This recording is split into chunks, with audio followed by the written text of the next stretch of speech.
El nuevo modelo económico, que privilegió la actividad financiera, desencadenó el cierre de miles de empresas y sumergió a los trabajadores industriales en la desocupación. El modelo de industrialización por sustitución de importaciones no llegó a su fin por agotamiento. 3 décadas de desarrollo industrial fueron interrumpidas para instaurar un modelo que priorizó la valorización financiera. A nivel nacional hay que entender al golpe como una alianza cívico-militar que confluyen en la necesidad de implementar una solución superadora a lo que ellos consideran los graves problemas económicos y políticos del país. Por el lado económico, el tema de la inflación y el déficit fiscal, que son vistos como las grandes distorsiones de una economía ineficientemente protegida, creando una industria que no logra competir en el mercado internacional y que debe volver al sendero de las ventajas comparativas y a una disciplina fiscal a través del achicamiento del gasto público y de la emisión. Del lado del diagnóstico político es esta idea de que el modelo de industrialización sustitutiva había generado una masa obrera muy fuerte, muy sindicalizada, con gran capacidad de acción política y de poner límites a los proyectos de los actores dominantes. Como para avalar la idea de esta noción de que la amenaza está en la clase obrera, hay que recordar que ya desde la misma noche del 24 ingresan a las fábricas a retirar de la línea de producción a los delegados. Y muchísimos dirigentes sindicales de los distintos niveles, de los más altos, de los medios, de los bajos, fueron gran parte de las víctimas del gobierno militar, junto con lo que podríamos decir las organizaciones de los jóvenes, las organizaciones armadas y demás. Pero el movimiento obrero fue muy destruido. La Junta Militar designó como ministro de Economía a José Alfredo Martínez de Hoz. Sus medidas económicas, basadas en la liberación de precios, la apertura económica y la solicitud de créditos internacionales, impactarían de lleno en la industria argentina. Martínez de Hoz se había insertado en la industria y representaba a la gran industria metalúrgica argentina. Y finalmente Martínez de Hoz tenía excelentes contactos, era amigo personal de David Rockefeller, es decir, un hombre muy vinculado a las finanzas internacionales. El objetivo explícito del programa Martínez de Hoz es achicar el Estado para agrandar la nación, o sea, sacar al Estado de todas aquellas funciones de intervención, de alta regulación, de producción. Entonces, hay una idea de aplicar el recetario ortodoxo básico, que es apertura, desregulación, privatizaciones, confiando en que con esa aplicación de medidas se iba a lograr un disciplinamiento de los precios locales por efecto de la competencia. En 1977, Martínez de Hoz implementó una reforma financiera, la cual se basaba en las supuestas virtudes naturales del mercado como regulador de la economía. Condenaba al mismo tiempo el intervencionismo del Estado, suponiendo que esa nivelación de la economía mejoraría la competitividad e incrementaría la inversión. El resultado para la industria nacional fue totalmente diferente.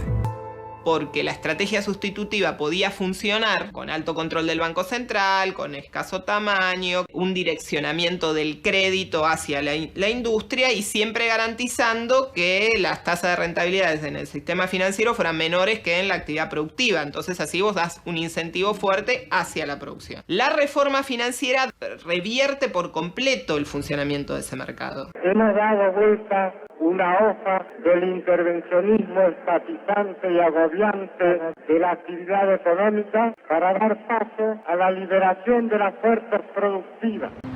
Ahora, el objetivo es estabilizar y lo primero que haces es liberar los precios. Apenas le liberaste los precios, todos subieron los precios hasta donde el mercado les avaló la suba. Y en paralelo, congelaste salarios en el sector público, dándole una señal clarísima al sector privado, que encima, con este contexto de alto grado de represión, dio el combo perfecto para poder hacer una traslación de ingresos muy grande desde los trabajadores hasta los capitalistas. Ahí, ¿cuál es el problema? Que para algunos capitalistas toda su producción va a parar al mercado interno. Entonces, que los obreros tengan menos para gastar les achica su demanda. Pero hay otros empresarios que o bien vuelcan parte en el mercado externo o bien están muy vinculados a la venta de productos para los sectores medios y altos, por lo tanto esto no los afecta. Ahí aparece lo que para mí es fundamental, que es la heterogeneidad de los efectos sobre el capital industrial especialmente.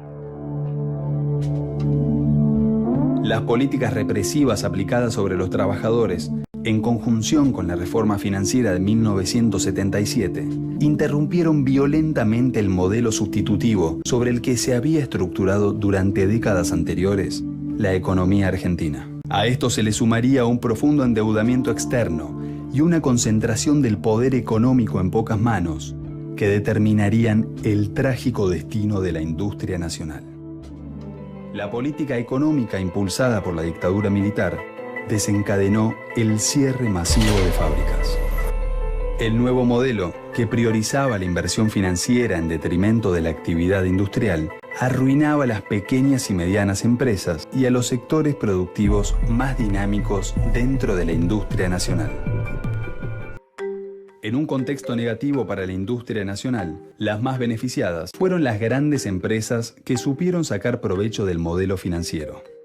Las grandes empresas toman plata afuera a una tasa muy baja. Y también parte del excedente que generan sus propias actividades económicas acá, o sea, parte de las utilidades de sus empresas, las mandan al sistema financiero, no las mandan a reinversión para reinversión productiva. Hacen el diferencial, lo cambian a dólares y se van afuera.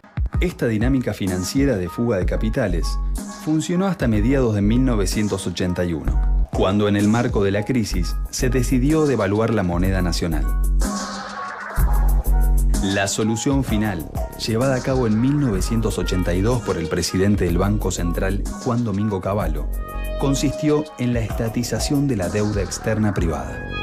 Hacia 1981, las políticas económicas de Martínez de Hoz se hicieron insostenibles.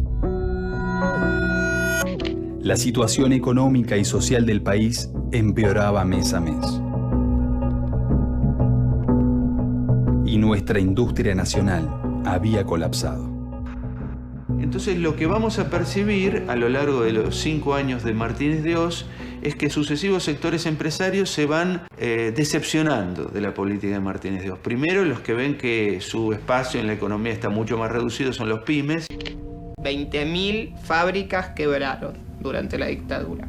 Que gran parte de los comportamientos que se engendraron en la dictadura, como la fuga de capitales, como la dolarización de las prácticas económicas, como la apuesta a las mega devaluaciones, como la destrucción del entramado fabril, el desentramado de la matriz industrial, digamos, que no existan hoy determinados insumos que antes se fabricaban en la Argentina, es la consecuencia más grave que nos deja en materia económica y que sigue teniendo peso hasta nuestros días. El Estado nos queda sistemáticamente endeudado, no hay posibilidad de seguir impulsando proyectos industriales, no hay posibilidad de avanzar en ciencia y tecnología, digamos, todo lo que hace un país desarrollado queda de alguna forma hipotecado. El deterioro de la industria nacional y el rol predominante del sector financiero durante la dictadura dejaron una profunda huella en la economía argentina. En 1983, la dictadura militar llegó a su fin, dejando una pesada herencia. Un país sumergido en un agudo proceso de desindustrialización y con un poder económico fuertemente concentrado. Un país con 20.000 fábricas cerradas y con un 20% menos de empleos industriales. Un país víctima de un industricidio sin precedentes.